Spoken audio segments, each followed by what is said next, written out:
Can you hear me?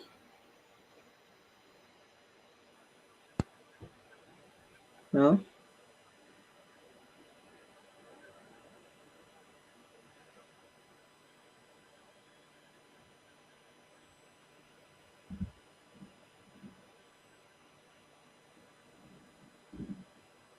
Maybe restart.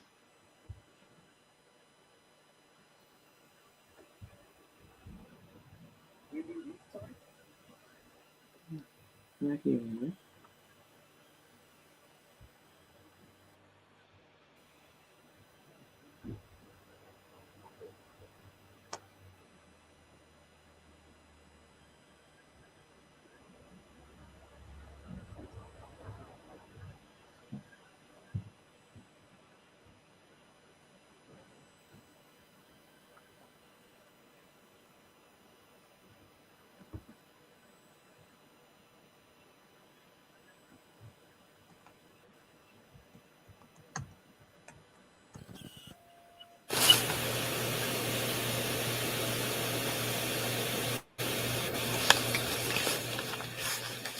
Okay, let's try that again. Can you hear me now?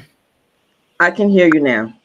I mean, all this time I've been speaking, I'm thinking, why does it sound funny in my ears? But I didn't realize that the microphone had was it was on, but it was really not coming through. I'm like, I mean, going on and trying to hold this sound until you got here, and thinking, Oh, yeah, I know for 6 minutes I'm not being heard. So I'm glad you actually um came yeah, on and pointed it yeah, out. So here we yeah. are. Technology.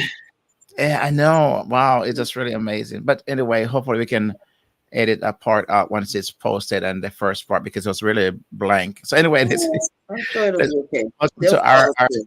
yeah our live broadcast, and we are here going to, as we have broadcasted, that we're going to cover this question that came in again in continuation of what we've been doing here is answering questions from different people send a question to us. That I was mentioning that the only thing is that we don't have like the full context of what's all that's going on. We just have the question, and we are answering these questions in a way where every person can benefit from it one way or the other, because we're touching so many different points and in relationships, in marriages. So I think that it's helpful because we can now use our imagination. We don't have to violate confidentiality because we're not speaking about anybody from our practice per se. So it just also gives us some freedom to be able to really unpack this. So before we get started here today on this question that came in, where I'm gonna read the question and we're getting this kind of back it up a little bit, where this wife said, "My husband is a very selfish person. He only cares about his work and never really bothers himself about me. I have been tolerant for many years now, but I can't take it anymore. I also work full time and take care of the house. What should I do?" So before we get diving in the question, how are you today, Goumah? I'm good. I'm good. I'm doing well today. Yeah, How are you? I'm doing really good. Thank you. Doing really good. I wish that this I had recognized what the problem was with my microphone earlier, and that would be yeah. But I'm doing great. It's Yeah, okay. This stuff we have to get used to it, right? you're right. So, Exactly. Exactly. And I got on here a bit earlier so I could actually set everything up and get yeah, ready to get started. yeah. I'm But here sure we are. we have some gracious followers Yeah, and who that's where we're so so privileged that we have faithful. people who are understanding and are very gracious. So we're counting on that, and thank you for joining us and for being patient and gracious towards us. So Mhm. with that said, we want to kind of dive right into this question, and How's your week going though? How's yeah, your Monday starting thank off? you for asking. Week was really well. Actually, I'm getting over a sore throat. It's amazing. I did a Oh, recording last week, and I'm not sure if you recognize, but my voice was very raspy, and it's been mhm. bothering me on and off for some time. And I listened to a video.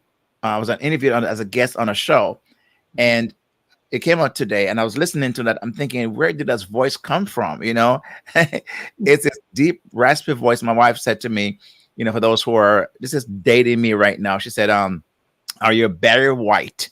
That deep. One of my favorite Me musicians. too. Me too. Right. For people who are not in that era, Barry White was one of those deep baritone voices, and That's so right. That's right. I love his voice. And so she said to me Mhm. that I had that voice, that Barry White, and so yeah. And Mm, I'm thinking, but it has really gotten better.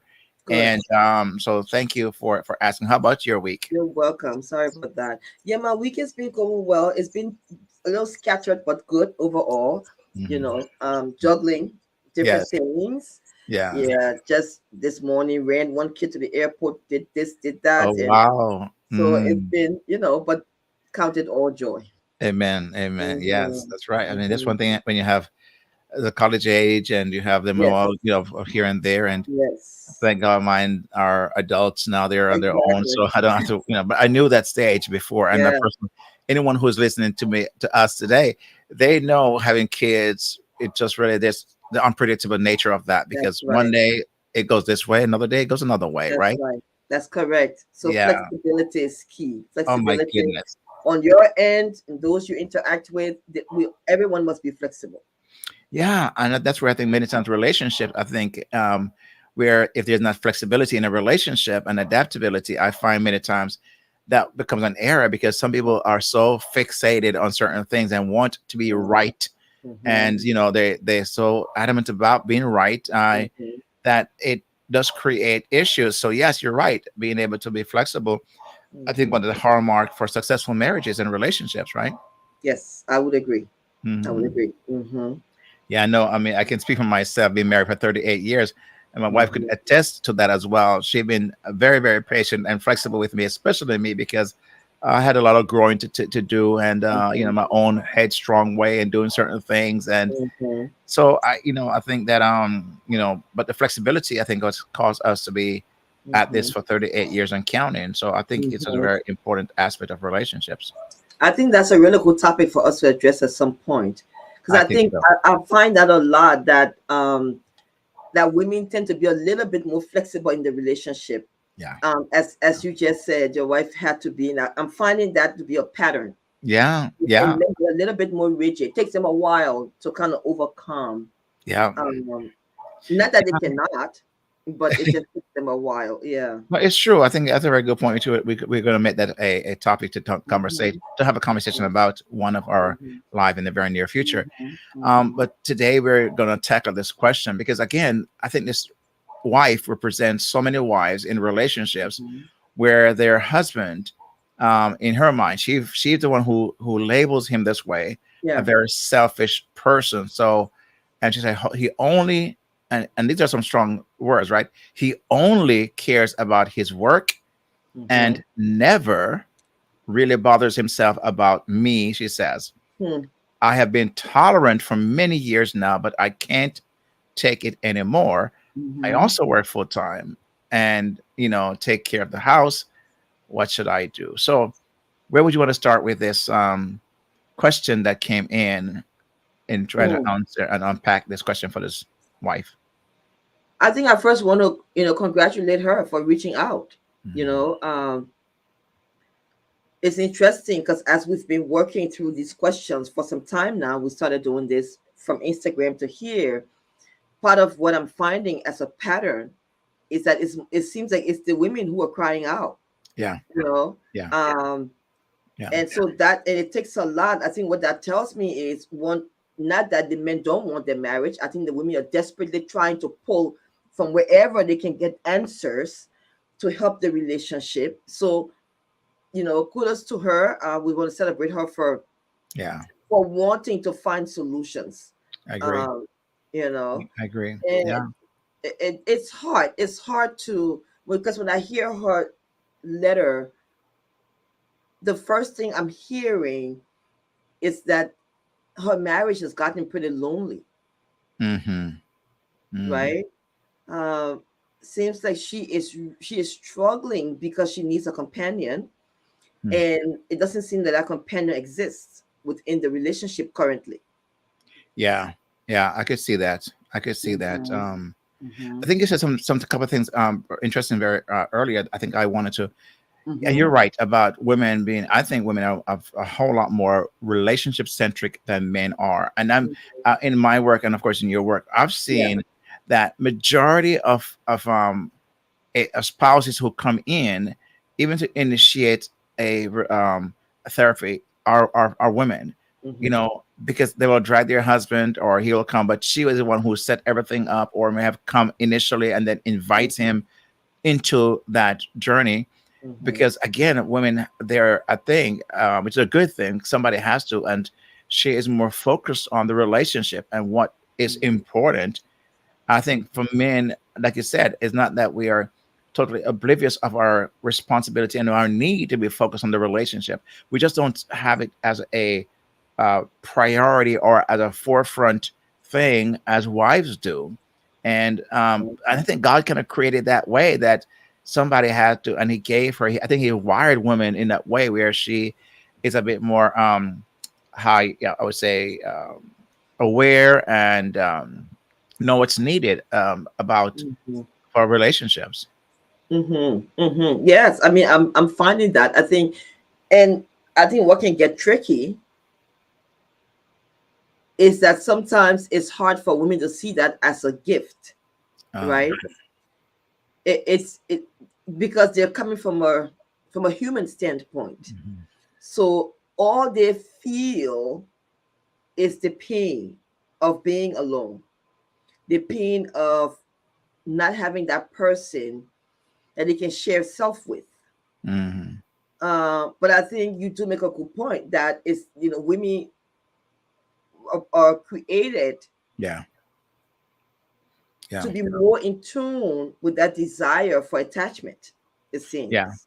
yeah. Mm-hmm. Yeah, and I think that's where even go back to creation. And when God created the man, his responsibility primary was to tend the field.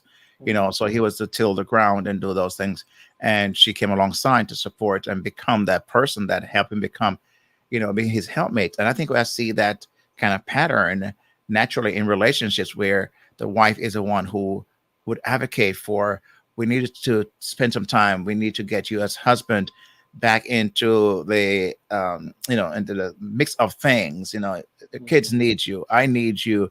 And I think it's healthy, but sometimes we as men will protest that because we see it as controlling. We see it as trying to get in the way and not being supportive of whatever we're working on. So it can Mm-hmm. become an issue. And I wonder in this case what was happening and what led to this man where he became, so in her words, only cares about his work and never really bothers himself about me. I wonder what led to that. That's right. That's a good question, and that's the gap that we don't have to fill in Hmm. here. But we Hmm. know that there are many reasons why someone could get that way, right? I mean, a big part of what I find when people are that way, especially with men, is that it's the inability to communicate Hmm. Yeah. effectively, Hmm. right? It's them not knowing how to really talk about feelings. That's what Yeah. it comes down to. So what Hmm. do? They shut down, they withdraw, and they remove self, and they plunge into work, or they plunge into other things, Yeah. or other people.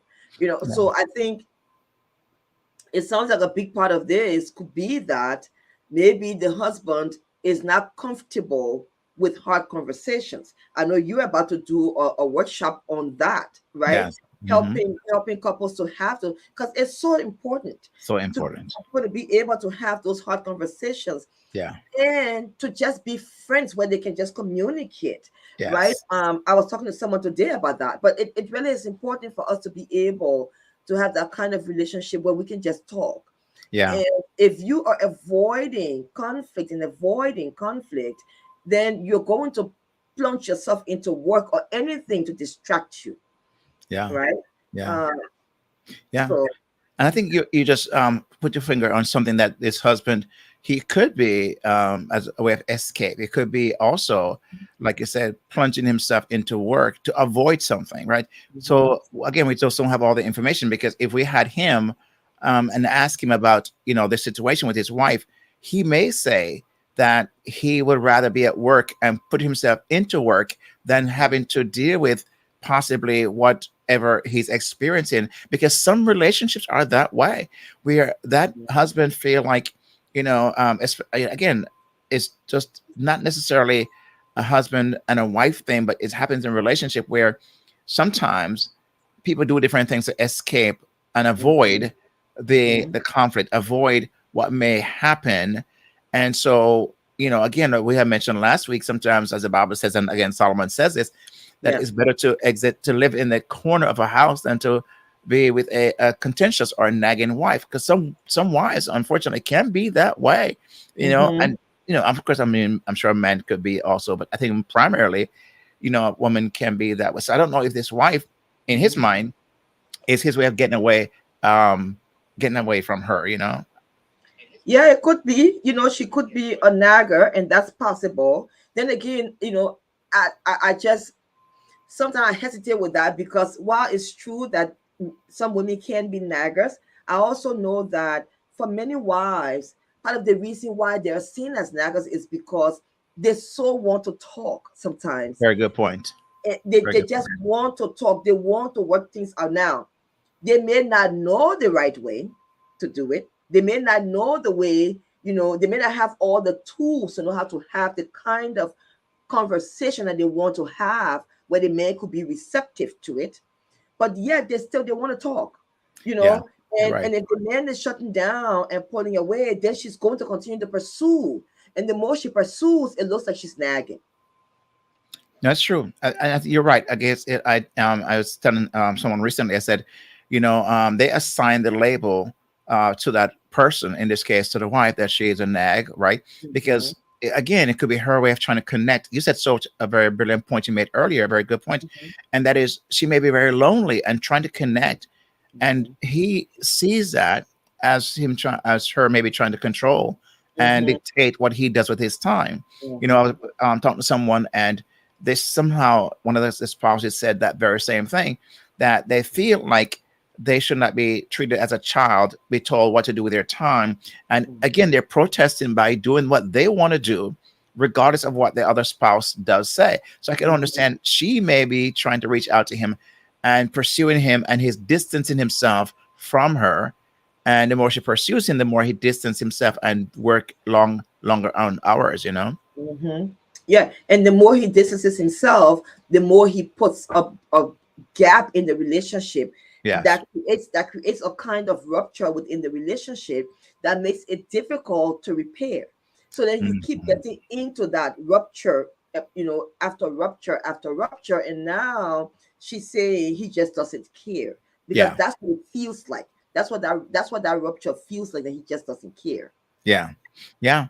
Because she did say that he only cares about his work and Mm-hmm. never really bothers himself. And I mean, again, like the word is, he never bothers himself. So we have talked about that also, that there's these words that I call universal words, that are, that never, always, those words can truly create and lock a person into a very rigid way of interpreting their relationship. So when That's she right. said he never really bothers himself, I think if he heard her saying that, he would Mm-hmm. probably again say, that's not true. That's not, how can you say I never ever bothers myself with you? And Mm-hmm. he could now that become an argument. So I think we've said before, try to avoid these words in your communication, Mm-hmm. always and never and Mm-hmm. everybody and all the Mm-hmm. time. Those Mm-hmm. things can be so rigid that the person feels like, well, I guess I can never win this, because if I never do you, if I never love you, never said a kind word, always doing these things, what am I going to say at this point? Yeah, that's right. You make a very good point. Those, all or nothing statements, right? Yes. And also, when we have people, it could be a man or a woman. When we have people who are conflict avoidant, part of it is because they're performers, right? They want to be able to be. It's almost like they're looking forward to being graded. Mhm. And if I perform well, you're going to want to be around me, you're going to want to be friends with me, you're going to want to be my partner. So if you are sounding as if I'm not performing well, because I'm hearing criticism, you Yeah. never, you always, you only, if I'm hearing criticism, automatically I feel like I've already failed. So what's Yes. the need to try? Right. Right. Because he's saying you already made up your mind, and what am I going to ever try? Why do I need to try? Like you just said, a very good point you're Mhm. making. And And she also said, I think she's also advocating for the fact that, you know, if he's using work, like he's working, she's simply saying, I also work a full-time job, she says, and take care of the house. And so she's appealing to I would say, appealing to him to say, listen, I'm tired, or can I have some of your time? I heard this story, which may have been one you may have heard before, but I think I was reminded of the story where this little boy, he saw how his dad was so busy and never had time for him. And so the little boy said to his dad, Dad, how much money do you make per hour? And the dad said, I make $20 per hour. The boy said, okay. And so the little boy began to take all his pennies, all his little change, and put together. And one day he got to as far as $10. And so he went to his dad and said, Dad, here, I want to have to give you $10. Can I have half an hour of your time? And so he was willing to pay for half of the time. He didn't have $20 to give his dad for the full hour. So he said, can I have even $10, half hour of your time? He was desperate to have time with his dad. And I wonder if this wife is not finding herself so desperate that she's looking for time, and she's tired. She said, I work full time. I take care of the house, and I just seem almost like, what's the point? Where's my recognition? Where's my acknowledgement? It seems like you're kind of running away from me and pulling away from me, and I'm tired. I'm hearing that in her voice in that question she asked. That's right. And as we're talking about it, I'm thinking, imagining her sitting in session with you, right?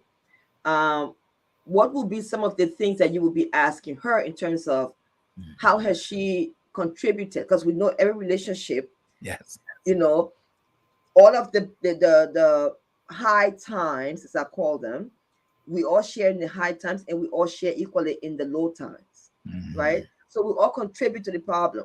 Yes. So what questions would you be exploring with her as relates to how she is contributing to this problem in the marriage? Yeah.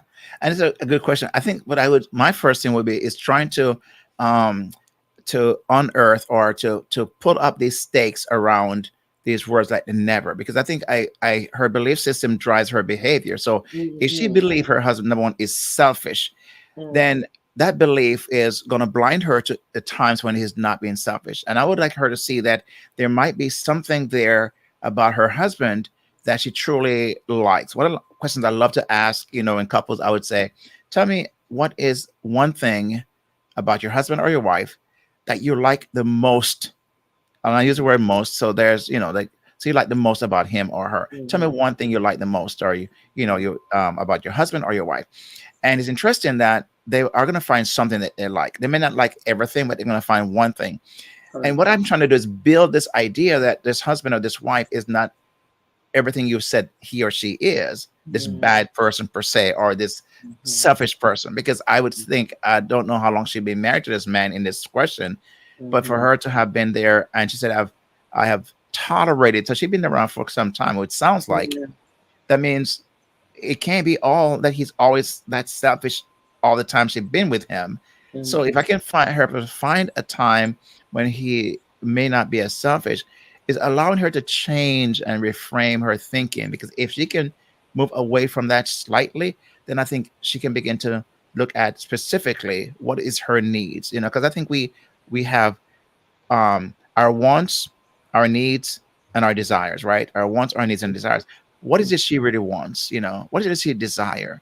What does she need? And then help her to express that, because sometimes maybe it's how she's approaching him that's also hurting. So I want to know those things. I want to know what goes on. How has she been trying to attempt to connect with him? What's that been like?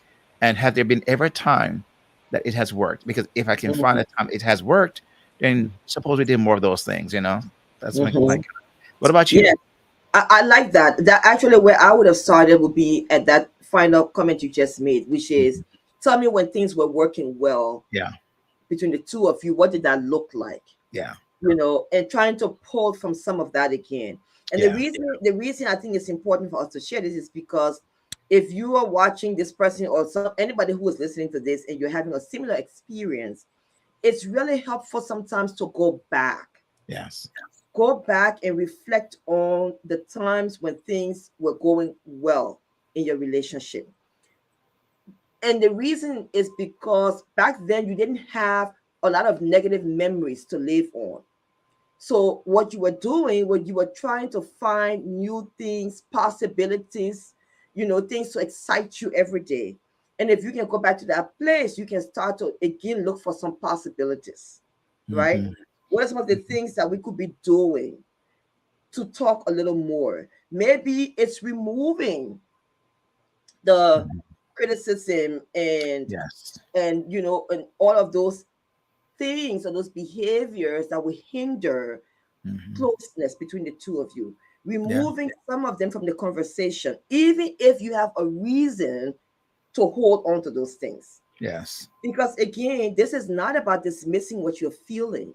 Your feeling is could be very real to you. Maybe Of he course. is being selfish. Maybe he is using work and avoiding you. All of those things could be really true. At the same time, if you want a relationship, then somebody has to change the cycle, Yes. right?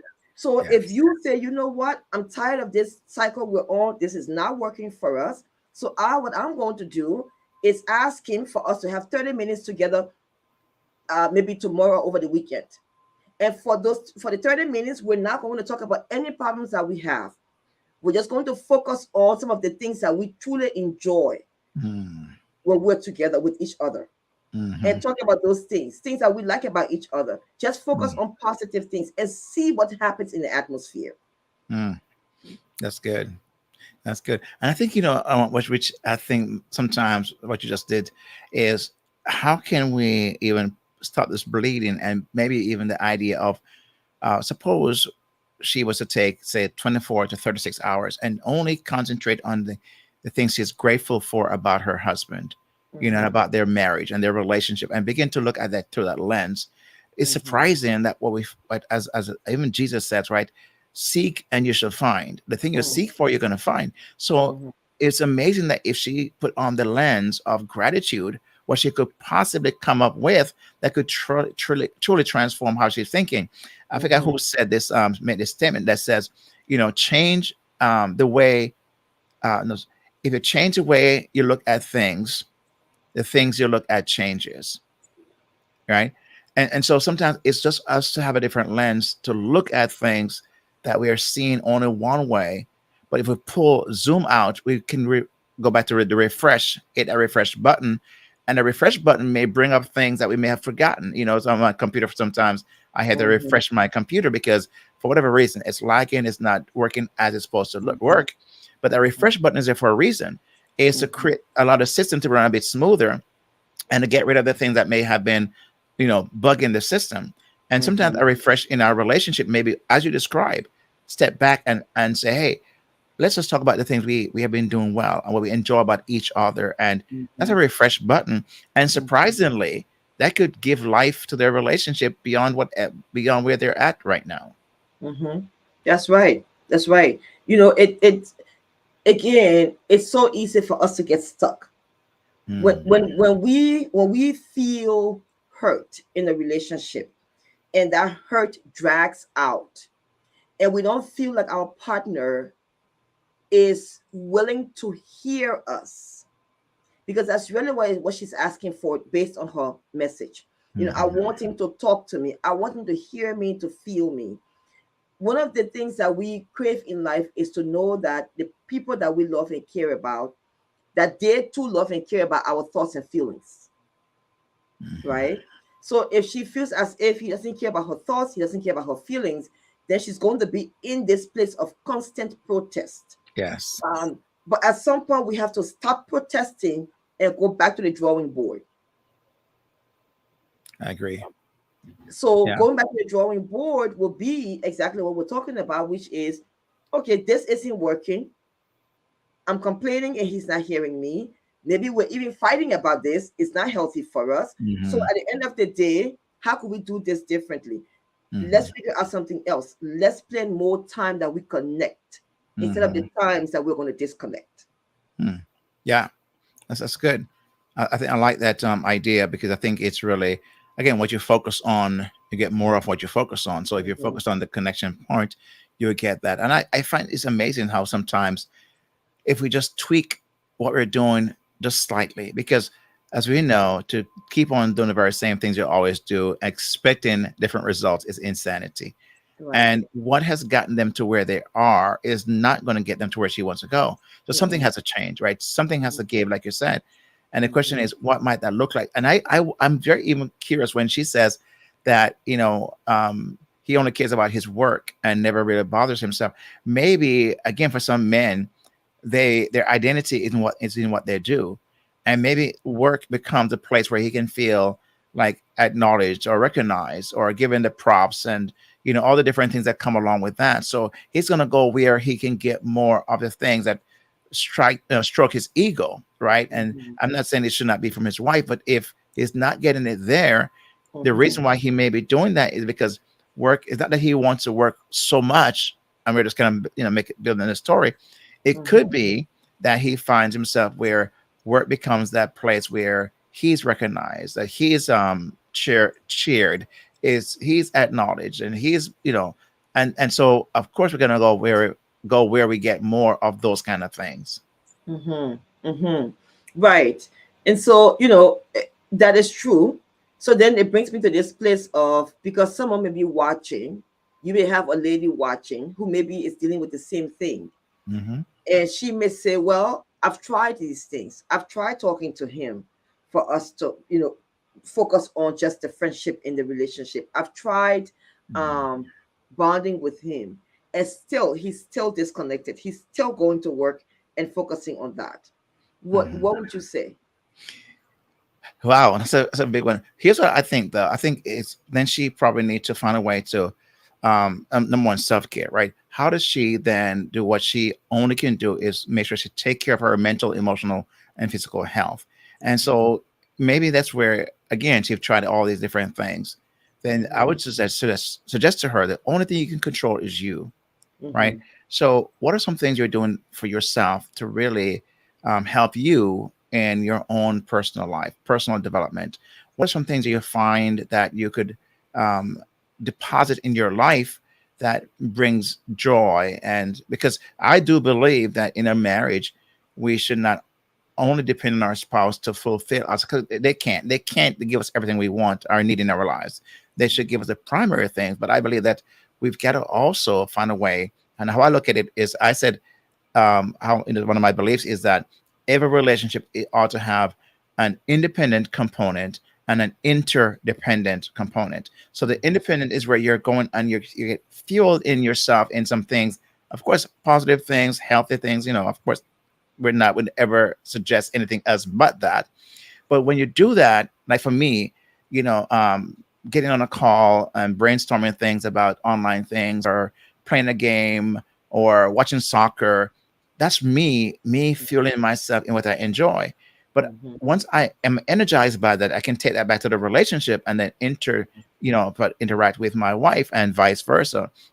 So I would think and ask the question, what is she probably doing? I would say, how are you caring for yourself? What are you doing? So whatever that may look like, because sometimes she's so focused on him and probably looking for him to meet all of her needs that she Mhm. forget about herself. And Mhm. sometimes wives do that. They unfortunately forget about themselves because they're so they're nurturers, and that happens so many times in relationships. Mhm. I love that. I love that because maybe too, when she starts to focus on herself and all of that attention is not on him and There what you go. he's not doing well and what he's not, doing There for you the go. relationship, he may then have the space to breathe There and you go. actually turn around to at least seek her out and find out what's Exactly. going on. So I like that point a lot because I think That's it's great. important for us to have that out. And because the truth is that sometimes you do have um, husbands or men in general who really don't like conflict. They Right. don't Oh, like yes. difficult conversations. So they could really pull away. And I've Yes. seen that happen in many marriages, and it can bring a Hmm. lot of tension. So I like that because instead of her being so focused on him and Hmm. hounding him down, Right. giving that space may be very helpful. Hmm. Yes. Yeah. I'm telling you, I mean, I know speaking from personal experience, I said when my wife is able to advocate do things that really she likes, like she may go and do her hair or her nails or go and do walk to the mall without me, because I mean I'm not the person who goes shopping. I don't, I don't Right, I don't right, love that, right? But right. when she does, I enjoy the fact that she's out there having doing that thing that for her that pleases Hmm. her, that satisfies her. And when she Hmm. gets back from that, she feels so fired up that she was able to get her hair or her nails or go to the store and win the shop, whatever she does. And Hmm. she comes back and she's energized by that. She can deposit that now in the relationship, but it also Hmm. gave me a time to be able to have the freedom. So when she Yes. gets back, I'm there. So I think that's a very good point you're making, that it breathing rooms created. And so if she may want to do that, then he won't feel as if she's always like hounding him or feel like he she looks to him for everything to meet all of her needs and he's tired. Hmm. So I think that's a very good point of if she did those things, like Hmm. I said, that breathing room being created would be good for the relationship. Yes, yes, I think so. I also like the question, Kingsley, from time to time. Um, what do you feel like you're needing in this marriage that you're not getting? Mm-hmm. Mm-hmm. Because there could be something that he's missing and he's not talking about, and so she would not be able to give him that thing because she doesn't know it, and Mm-hmm. she could be trying to give him everything that he doesn't need at the Mm-hmm. moment, That's true. because our needs change based on our stage of life, I right? agree. We all have different developmental stages that we're in at any given time, Yep. and something that I may have needed 10 years ago I may not need now. So Mm-hmm. it's important for you to be able to say to your partner, what is it that you need at this stage in the relationship that you're not getting, Mm-hmm. and she may be Good surprised what question. happens. Hmm. Very good question. I like that. I think I love that question. That's really, it allows them to kind of pull back a little bit and be able to voice even that very Hmm. the specific nature of the question. Because I think sometimes we just don't ask those questions. What do I really need? Right. What am I looking for? You That's know, right. and Exactly. it might surprise us that when we are honest and truth to ourselves and be very vulnerable to, hey, you know what? Let me just be honest. This is what I'm really looking for. It's what I really need. And then, like I said earlier, to voice that. How do you voice that to your partner, so he or Hmm. she can recognize that? Okay, how can I give that to you? How can I make that possible for the Hmm. relationship's sake? You know. Hmm. Correct. Exactly. Because sometimes it's that we know, right? The both of us know from having done this work for a while that sometimes people come in and they're frustrated and angry and they don't even know why, Yeah. because they have not identified what they need, but they feel the emotions, but they Mm-hmm. don't know what they need and why they feel this so strongly. Mm-hmm. I think that's a very, very, very good point, because I think I've seen that. I mean, I have had clients who basically I ask those questions at the very beginning, Hmm. and I've heard sometimes, I really just don't know. I just wanted to, just looking for some place to talk. I'm just looking for to get something off my chest, or I'm just looking for, and yes, I hear all those different things, but there's got to be something below that they probably don't haven't had a chance to either identify or put words to, and that's why it's a very good question to confront that and say, well, what do you really need? What are you looking for? You know. Hmm. Hmm. Yeah. Hmm. Yeah. Well, well, I know that we kind of started a little bit late today. We are at the 45 minutes point, in which we kind of that's where our max we were at to go there. But Hmm. I think this is a very good question. We kind of really covered so many different areas. And what I Hmm. love about these questions, it gives us the ability to go in so many Yeah. different directions, right? Yeah. And I'm sure somebody who's listening and watching, one thing we said in one way maybe for them, and for somebody else it may hear. So I really love these questions that and they're so broad, and the way we kind of approach them. So we had few watch people were watching today. We thank you for Mhm. watching, and some Yes. people have made some comments. You're here, so we thank you. We see that. Yes. And Yes. thank you for sharing. Like I said, I put that up earlier, and so we thank you for participating. Thank you for sharing. Thank you for being here. And if you are watching this on a replay, we'd love to make sure you also put replay there, so we can actually know that you are watching this on a replay. And we'll say thank you as well in advance. And again, remember, we're here on Mondays at 6 p.m. We are going to be here to continue these conversations and answer questions as they come up. And if you have any questions, please feel free to ask. We'll answer as best as we can. If you want to remain anonymous, you can direct message us, on any social media. For you, Goumah, it's at Your Marriage Village. Your Marriage Village. On Right. Instagram, Facebook, it's the same. Your Marriage Village. Your Marriage Village. And for me, it's at Kingsley Grant. And so Mm-hmm. any questions you have that you'd like for us to answer and you want it to be anonymous, we'll respect that and do that. But we want to offer a place to help and to just kind of be to trying to answer some questions that we think people are asking, because why we hear them so often. Yeah. And again, remember, this is not for to take the place of your therapy. So you have to make sure you follow up and see your therapist, and don't say, "Hey, this is my therapy moment." No, it's not really. We I appreciate you know. saying that, but please, we want to make sure that we honor that we don't want to replace that work that needs to be done on a deeper level. Yeah. That's correct. And if you again are watching with us when we started earlier in the show, you may notice that the volume is off, but Mhm. just give it about 5 or so minutes in, and it comes right up.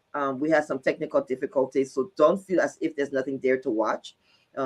Just fast forward a little bit, There you go. and you'll be able to follow along with us. And yes, put your questions in. Invite others to the group so that when we come live on Mondays at 6 p.m., others will be able to also benefit from the conversation. Awesome. Well, thank you for being here, and God bless you. And we'll see you next time, next Monday, 6 p.m., same time, same place. And we'll unpack more questions, and pay attention to the post that we'll broadcast ahead of time, at least a day off, what we're going to discuss that night. And that's maybe one of the many questions we'll try to answer. So please pay attention to that as well. So God bless you, and we'll see you next time. Bye bye. See you soon, Kingsley. Bye.